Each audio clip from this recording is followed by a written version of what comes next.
وقت مشکل ہو سکتا ہے لیکن خدا پھر بھی بھلا ہے۔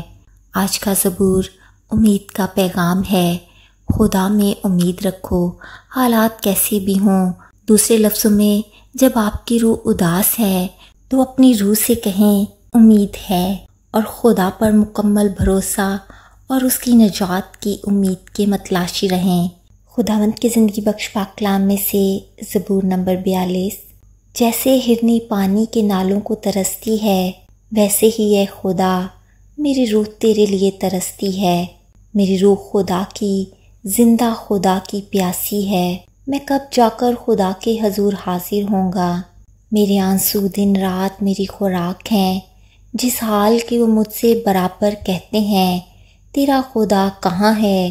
ان باتوں کو یاد کر کے میرا دل بھر آتا ہے کہ میں کس طرح بھیڑ یعنی عید منانے والی جماعت کے ہمراہ خوشی اور حمد کرتا ہوا ان کو خدا کے گھر میں لے جاتا تھا۔ اے میری جان، تو کیوں گھری جاتی ہے؟ تو اندر ہی اندر کیوں بے چین ہے؟ خدا سے امید رکھ، کیونکہ اس کی نجات بخش دیدار کی خاطر میں پھر اس کی ستائش کروں گا۔ اے میرے خدا، میری جان میرے اندر گھری جاتی ہے، اس لیے میں تجھے یردن کی سرزمین سے اور ہرمون اور کوہ مسفار پر سے یاد کرتا ہوں۔ تیرے آبشاروں کی آواز سے گہراؤ گہراؤ کو پکارتا ہے۔ تیری سب موجیں اور لہریں مجھ پر سے گزر گئیں، تو بھی دن کو خداوند اپنی شفقت دکھائے گا، اور رات کو میں اس کا گیت گاؤں گا، بلکہ اپنی حیات کے خدا سے دعا کروں گا۔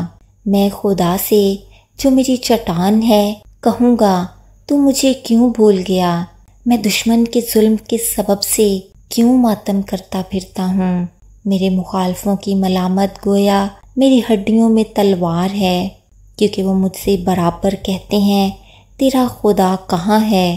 اے میری جان، تو کیوں گھری جاتی ہے؟ تو اندر ہی اندر کیوں بے چین ہے؟ خدا سے امید رکھ، کیونکہ وہ میرے چہرے کی رونق اور میرا خدا ہے۔ میں پھر اس کی ستائش کروں گا۔ خداوند کے پاک کلام کے پڑھے اور سنے جانے پہ بڑی برکت ہو۔ آمین۔ God bless you all.